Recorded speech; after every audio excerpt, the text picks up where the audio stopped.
Dicho sencillo, hay tres pasos. Estos tres pasos no van a convertir a Puerto Rico milagrosamente en lo que era un ejemplo entre la década de los, a finales de la década de los 80 y en los 90, porque es la realidad.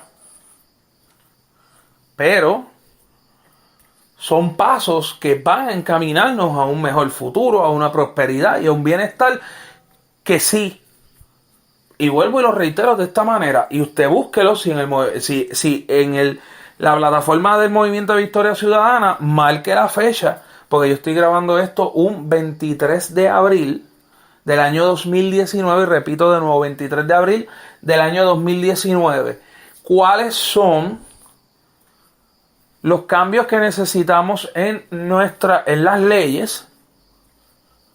Los cambios de leyes, enmiendas, derogaciones que necesitamos en el sistema legal de Puerto Rico para encaminar a Puerto Rico hacia un futuro de prosperidad.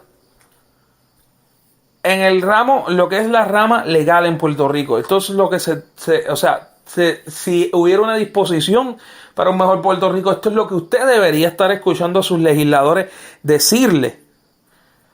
Usted debería escuchar a sus legisladores y senadores y senadoras hablando de enmendar la ley de subastas para que las personas que participen de los procesos por lo menos mínimo tengan 6 años, si son procesos delicados como construcción de propiedades de seguridad, sean, que conste,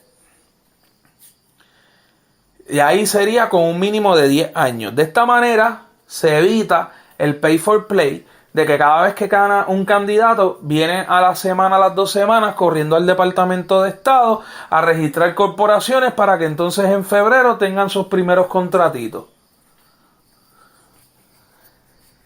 Eso es para frenar esa práctica, porque en esa práctica es donde están una de las principales fugas de capital en Puerto Rico, de las más grandes, y a niveles de corrupción en procesos. Porque el problema no es tan, el problema no raya, que es el que donó dinero en la campaña y es el que cogió el contrato. No, ese no es el problema es que no sabe lo que está haciendo. Como un Anaudi, que cogió el contrato para bregar con una línea telefónica que nunca funcionó, y aún así se llevó 150,000 pesos. Ese es el problema, porque él no tenía peritaje, no tenía la preparación, él simplemente vendía celulares, él no bregaba con cuadro telefónico. Un celular y un cuadro telefónico son dos cosas muy distintas. Pero de alguna manera en nuestro sistema legal eso se coló como que era algo que debía tener algún tipo de correlación, si es que tomó ese factor en consideración en algún momento. Otra ley: topes salariales a los directores de agencia en Puerto Rico. Yo no veo ninguna razón. Si usted va a entrar al servicio público, escuche bien esa palabra, es muy importante, al servicio público, al servicio de una sociedad, al servicio de la gente, usted debe estar comparando el salario de lo que usted se estaría ganando si es designado para un puesto político, compararlo con lo que paga ese salario en un puesto similar en la empresa privada. Usted no puede hacer eso porque la empresa privada tiene una entrada de capital sólida, la cual tiene un margen de bonificación que puede justificar ese salario. Lamentablemente Puerto Rico no tiene una estructura coherente administrativa y no puede justificar ese tipo de salario porque no tenemos entrada de cash flow, no tenemos ningún tipo de flujo de capital en estos momentos. Y básicamente,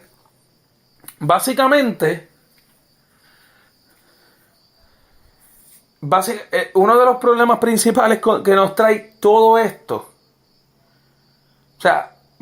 hasta hace como menos de unos meses atrás, no teníamos esto, perdonen que repita tanto esa palabra, les pido disculpas. Nosotros teníamos casi 10 millones, 20, 30 en salario, dieta, escolta. Estamos hablando de muchísimo más. Los directivos del gobierno de Puerto Rico pueden tener hasta un costo de cerca de casi unos 20 millones de dólares o más. Eso, aquí no estamos hablando de legislaturas, ni estamos entrando en el área de los asesores legislativos. Porque básicamente eso es un área que con la enmienda que se explicó al principio, eso se resolvió. Topes salariales que no los puede tocar la legislatura, no los puede tocar el Senado. Las únicas posiciones en Puerto Rico que para mí yo entiendo que deben pagar poco más de $100,000 y sería más raspando los $120,000, ahora que se creó toda esta sombrilla del Departamento de Seguridad, como ya acaparan varias áreas, pues ya ahí es una persona que tenga tanto experiencia en todas las ramas de primera respuesta, pues ahí sí yo te puedo justificar un sueldo de 120,000 al año. Pero un ejemplo, la Autoridad de Energía Eléctrica es un caso bien interesante porque allí nadie se te sienta yo creo que es por menos de más o menos 200,000 pesos al año, nadie se te sienta en esa silla. O sea, si la persona no ve que va a cobrar 15,000 pesos al mes, no se te va a sentar en la silla. Y eso es triste, porque ahora mismo una agencia que necesita una reestructuración, pues yo me atrevo a tirarle un reto. Yo de gobernador le tiro un reto a la misma Utiel. Búscame uno de tus muchachos que me haga el trabajo de correr la autoridad por 60,000 pesos al año. No, que si el convenio, no. Él hace la transición de unionado adentro, corporativo full. No, o sea, porque yo entiendo lo que los compañeros de Lutiel, la lucha que ellos llevan por años, pero a esta persona 60. Si tiene sus pensiones o comisiones allá con lo que es la unión, esos son otros 20 de ellos allá. Pero de la caja del gobierno, lo único que van a salir son 60,000 pesos. Hasta que la autoridad esté reestructurada. ¿Por qué no me inclino tanto a privatizarla? Porque Puerto Rico la privatización es un proceso que, o sea, tiene su cabildeo político, está viciado de errores. Yo personalmente preferiría reestructurarla poco a poco en la manera que yo pudiese hacerlo. Y yo puedo dar, o sea, por lo menos lo que yo he conocido de Lutiel, yo sé que pueden hacerlo. De eso yo lo mantengo público. Pero aparte de, o sea, ni tampoco Acueductos le pagaría 120,000. La otra sería si acaso el Departamento de Salud y cuidado. Y el Departamento de Justicia y cuidado que no los pondría 120,000, eso los pondría como entre 80 y 100,000 anuales más o menos. O sea, poner esos topes salariales. O sea, ya he hablado de dos medidas ahora mismo en las cuales ya aquí el despilfarro y básicamente casi un 60% del problema de corrupción de Puerto Rico está resuelto en estas dos medidas. ¿En algún momento hice mención de enmendar la Constitución de Puerto Rico? No. Próximo paso. Legalización completa del cannabis. Ahora ya pusimos medidas que nos van a crear ahorro, ahora vamos a hablar de medidas que van a crear que tengamos flujo de capital. Porque el problema que tiene Puerto Rico, que no resolvió la ley 22, es el problema de inyección de flujo de capital. Ahora mismo la industria del cannabis, pese a que salieron unos números locos en un medio de este país,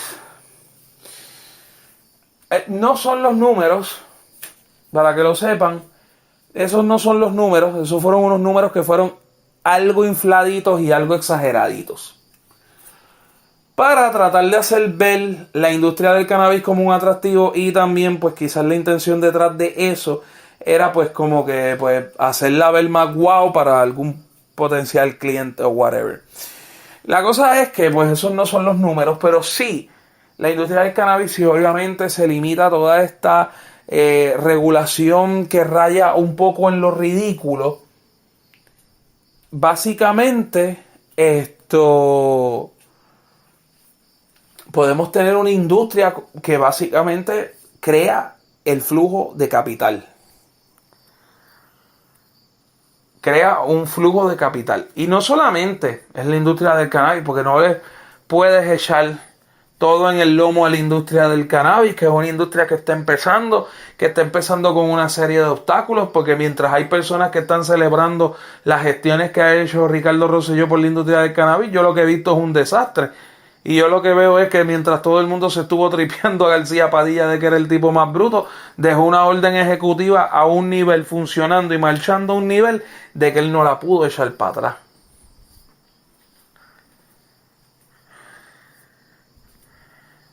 Y por eso se le ha estado presentando constantemente el reglamento, ya no sé si es el 9038, yo no sé si ahora es el 1070 whatever, o si ya es el 2020-2028, pero por lo menos hasta la última vez que había chequeado era el 9038, ya mismo pues a la semana de que este podcast al aire habremos tenido reglamentos más.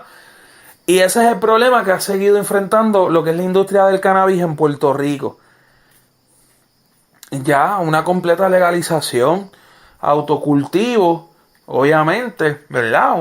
Unos parámetros y unos controles sobre áreas donde hayan niños, donde hayan jóvenes, mantener el acceso over 21, eso sí, esos detalles sí se pueden regular, pero todo lo demás vamos a crear legalización. Si esta persona tiene una cuerda, quiere sembrar una cuerda en autocultivo, que la siembre.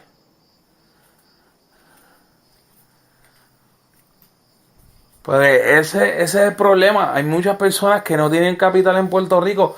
Puede sembrarla y también se le puede proveer una herramienta para convertirlo en un pequeño comerciante. ¿Por qué no? Dejar establecida la industria as if.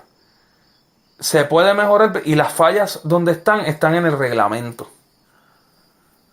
Y punto sencillo, legalización. Aparte de la legalización del cannabis, ¿verdad? Que hablar de legalización a veces de la boca para afuera es un mamey, pero también tenemos que hablar de varias cosas, ¿verdad? Cuando hablamos de la legalización, tenemos que hablar de un proceso educativo, tenemos que hablar, ¿verdad? De varias cosas, pero sí, tiene que haber una legalización para que la industria pueda desarrollarse y para que la industria, en base a la misma data que tiene hasta este momento, pueda proveerla para entonces poder crear una industria poder crear una industria y una sociedad donde el cannabis no solamente está legalizado, sino que básicamente tiene unas ciertas regulaciones que simplemente sirven para unos ciertos controles de calidad a unos ciertos niveles comerciales. O sea, la legalización es sumamente vital. Otra parte vital para poner en desarrollo la economía vendría siendo básicamente, y que, mala mía, que me he quedado pegado con esa palabra. Uno de los puntos clave sería presentarle al Congreso de los Estados Unidos que, al igual que como lo hizo con el territorio de Guam es un territorio igual que nosotros,